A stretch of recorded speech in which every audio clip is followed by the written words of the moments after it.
Thank you, everyone. Thank you. It's such a joy to be here. I have one important question. Does anyone here speak Scottish, or do I need a translator?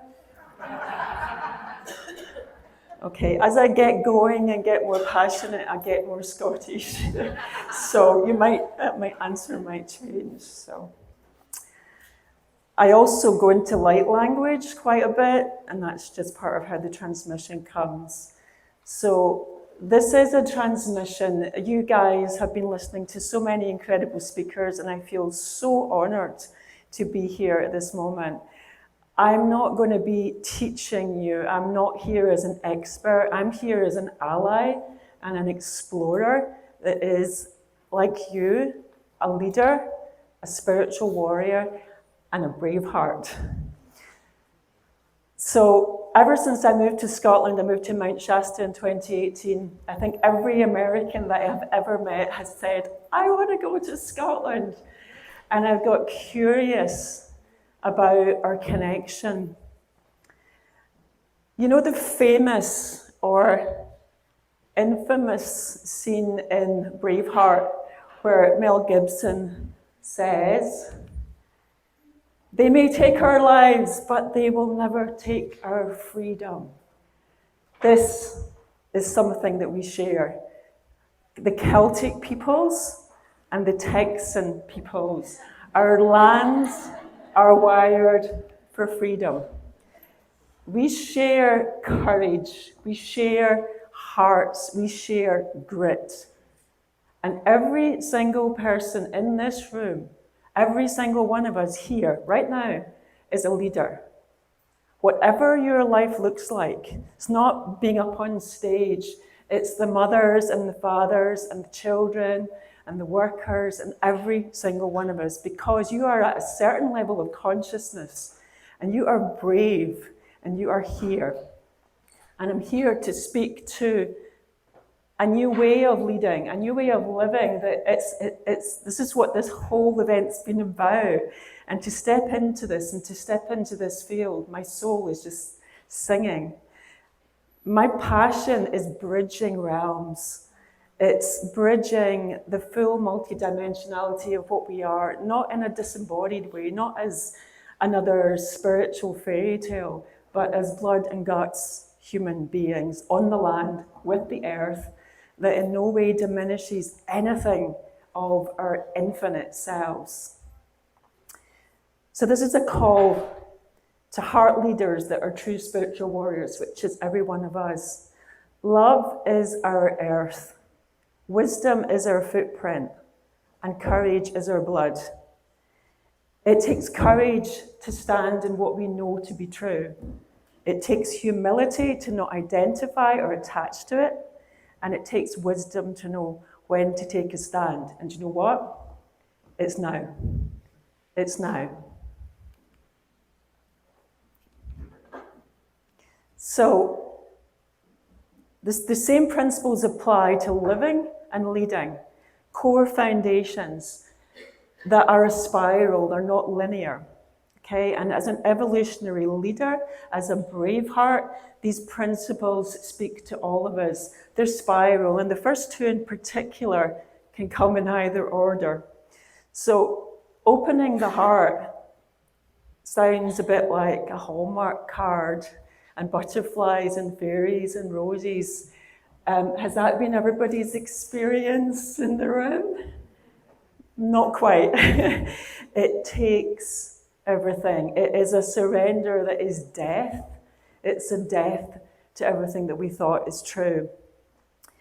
The path of the heart is the feminine path, and it lies in this core of awakening that we are in as a collective that is about the unification of what we call the feminine and masculine together, living as love, leading as embodied love in this new paradigm. And the heart that I'm pointing to is the true heart. It's not only in the emotional realms. It is, again, all these words are just pointers. It's the eternal heart. And the internal heart is invincible. It cannot be broken. It is undefended. It is boundless. It is open without limit.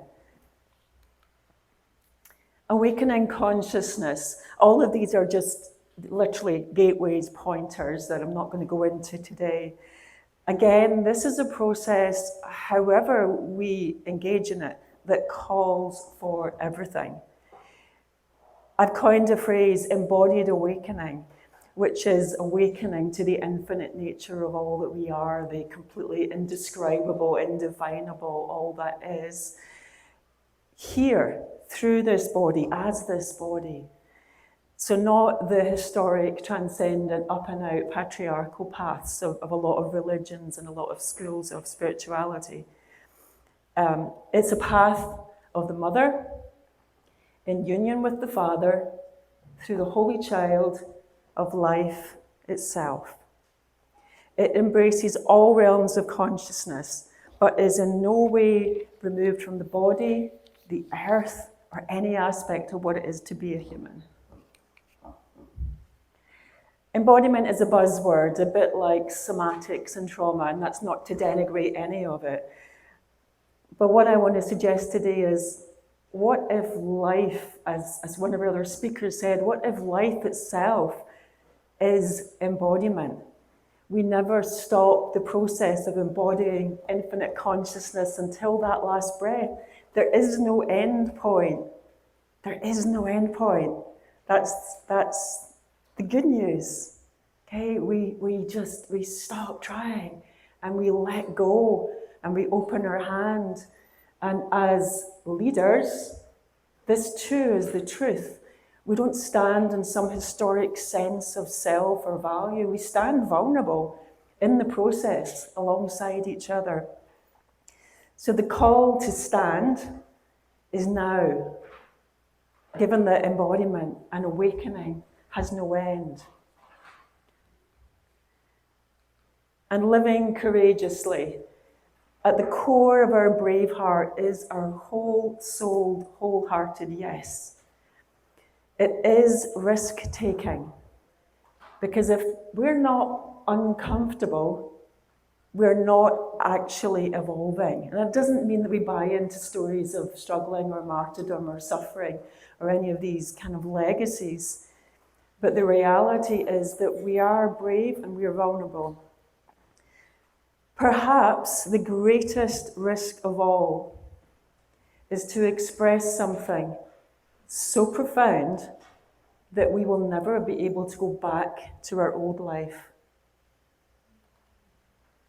The risk to embrace our godlike nature, our divinity, right here in our human form, with our personality, characteristics, all of our fallibility, and to stand in this divinity in front of each other as witnesses and as a calling home.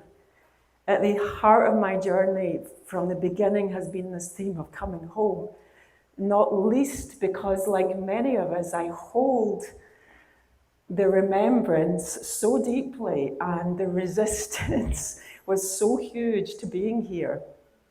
I've been working with it consciously for 15 years. I'm going to say more about homecoming in a moment. To the point of courage, courage is not the absence of fear. Fearlessness is not necessarily the absence of fear. What changes is our relationship to awareness itself as we explore who is actually experiencing this phenomenon. And awakening occurs when trust, somebody trusting as something that seems to be external, gradually dissolves and merges more and more and become one and the same. So let's just take a breath together. I'm going to be moving into more of a direct meditation and activation just towards the end of the sharing, but I invite you to just play in it already. So as we expand into a vaster context, it's an important part of what I want to say. my soul has recognized its cosmic nature for a long, long time and been very puzzled at how that could actually be here on this planet. And I'm sure some of you recognize that in your own selves. There is a movement, there is an awakening of the cosmic self that is happening. Some of us may have touched this or known this for a long time. There is undoubtedly, and I say this not as a certainty, just as a perspective to try on, there is an exponential increase in the awakening to the cosmic self. And this is fundamentally tied into not only the rise of the divine feminine that many of us have been talking about for a long time, but the integration. And specifically here, I'm talking about what I call the cosmic divine feminine, which I'm not going to define at the moment. When we shift to the largest possible context for our actions, and we all have our own bandwidth, right? We all have our own radar, so it doesn't mean that you go out of your lane. It's wherever you are in your journey, right?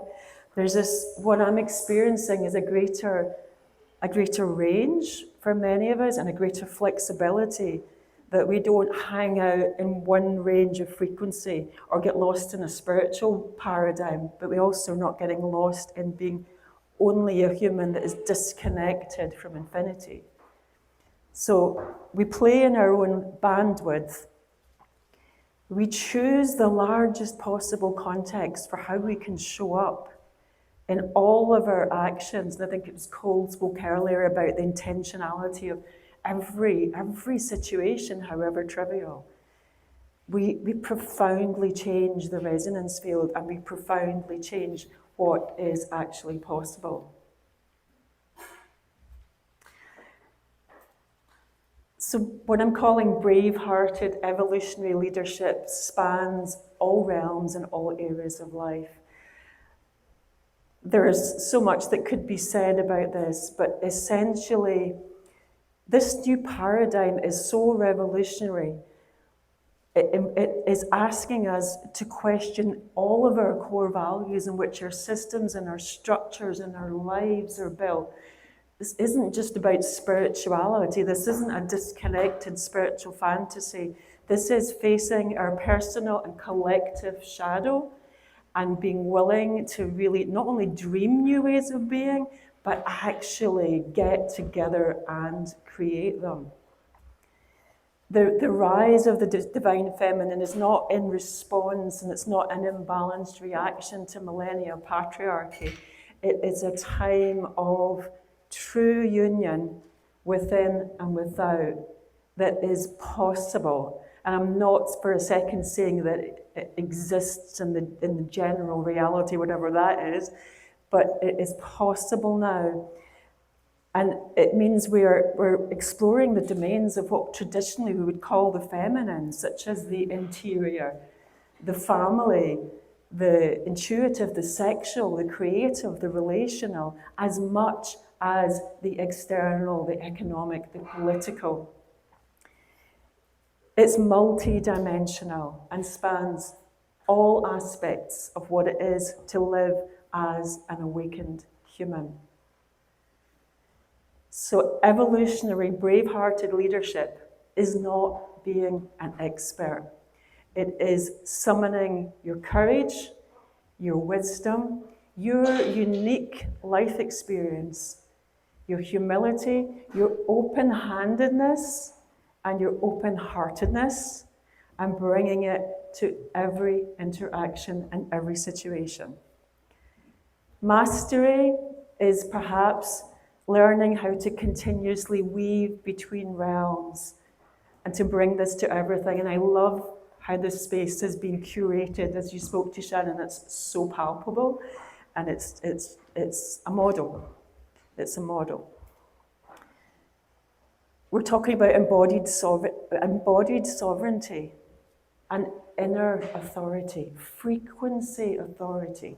Every single one of us is a unique frequency of source, right? That's why we exist, otherwise we wouldn't exist. We are not meant to be like anyone else. And we are one. We are source. And I've experienced this palpably in my travels in Britain just recently, of a field of coherent oneness, yet the uniqueness of each soul song, like a symphony. And it's just extraordinary. It's experiential, not conceptual. So I just want to briefly point to what I'm calling the origin field, and I'm going to take us into this just shortly. This isn't a place that anyone can go to with the mind, okay? Again, when we're talking about context, this is a field for our unique soul authenticity and our coherent oneness. It's ancient, future, timeless, right? And it's the source field of our evolutionary heart being, of creating our new paradigms. Its core features, if you like, although it doesn't have features per se, is our innocence and purity. When we source our leadership, our courage from this field, it is paradigm changing. The fuel, the wisdom, the intelligence, the support, all arises from the field, and we become expressions of this field.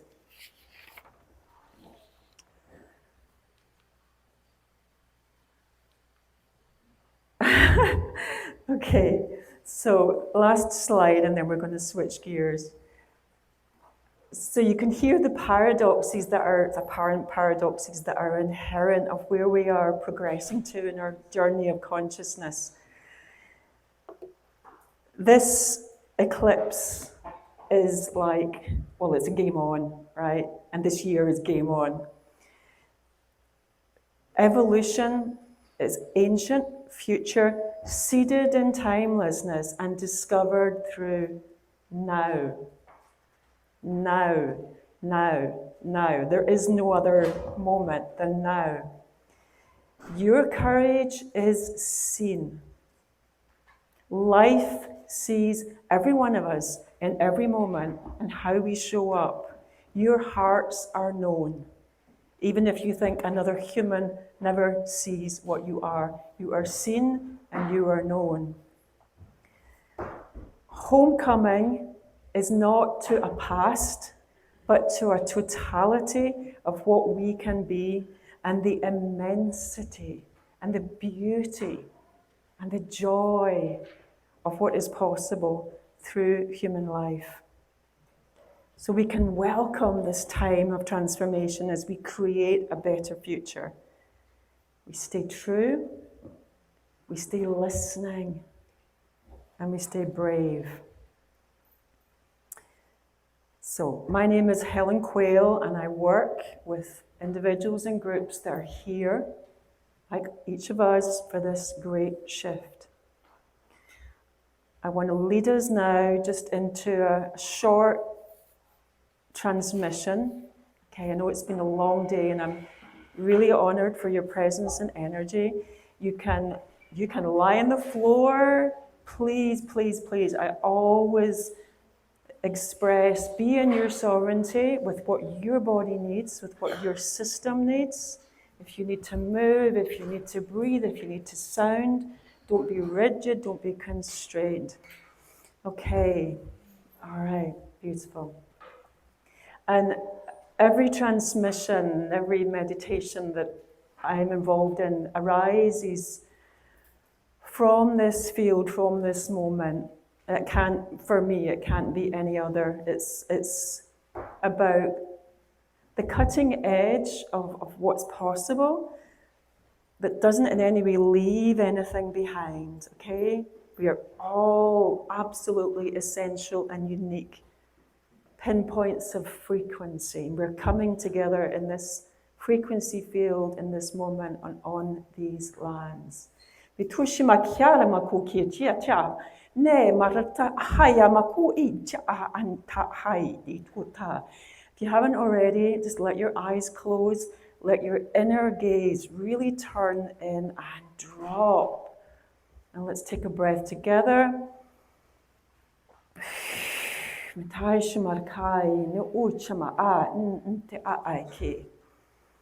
Okay, just stay with yourself. We are one field.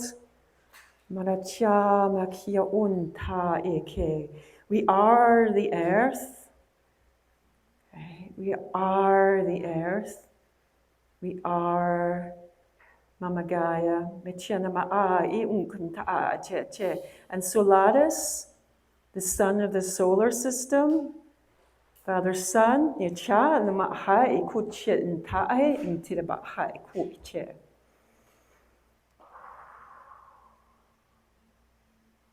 Okay. Let your breath be free. Breath is an anchoring through multiple layers of frequency. The invitation is always to stay in body. We can explore all the realms when we leave. Okay? And as one of the other speakers was saying, we're bringing home what is available, and there's more available now than ever has been before. Deep breath, attune to the unique frequency of your essence in whatever way that is for you, felt, sensed. Okay. Beautiful, beautiful. Okay, and then we're going to connect to the heart field of this group, which includes every being, physical and non-physical, in the room, outside of the space, that's connected into this space, that's part of the source team of pure, undifferentiated holy light holding this space, the heart field. And you can let this heart field expand as much as you desire to encompass all of us, everything. Okay. And then I always hold the intention that we include all the dimensions that are available.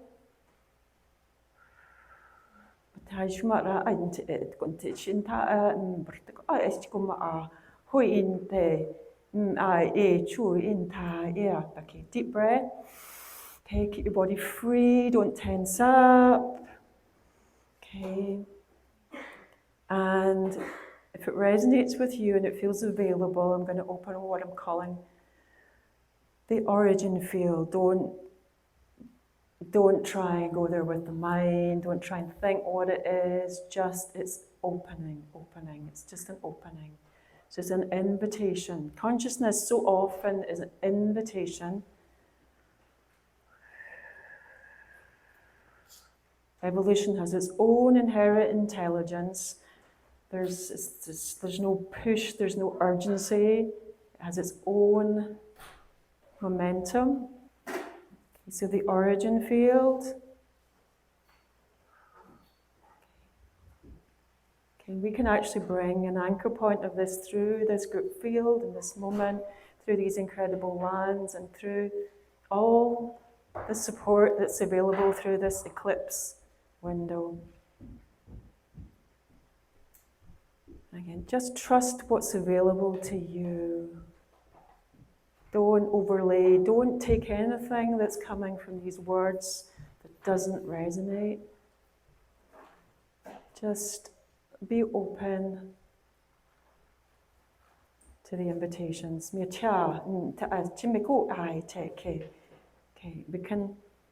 we can expand a bit more, some of us. And it's a bit like trying on a new body or a new set of clothes. We can kind of, oh, hello. Just explore. Okay, we're going to really root into the telluric realms, the crystalline realms of Gaia, the stones. The rock beings have really come forward through this eclipse as steadfast allies. Okay, the limestone, the waters. Okay, our DNA is in communion. Human DNA and the DNA of this planet that gives these bodies life. as expanding consciousness, we are one and the same, partnering with Gaia.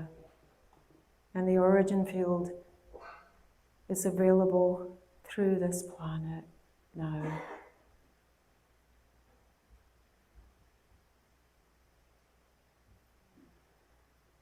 And this planet, as many of you may know, is also a microcosm of cosmic evolution. So there are multitudes of galactic beings partnering and celebrating and cheering us on in this wild adventure. Okay, let's take a couple of breaths. Bring your consciousness fully into your body, okay, into this human body.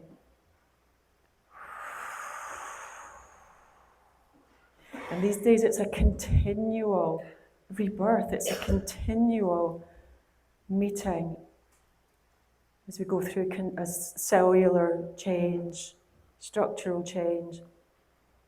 Okay, bringing your consciousness in. And again, just welcoming in the support of these fields, of these lands, of these beloveds. If you feel called to place your hands on your heart, this infinite, precious portal to all that is, and maybe a hand in the belly, balancing, grounding all the aspects of ourselves that are available. Blessed be each one of us, blessed be this holy space.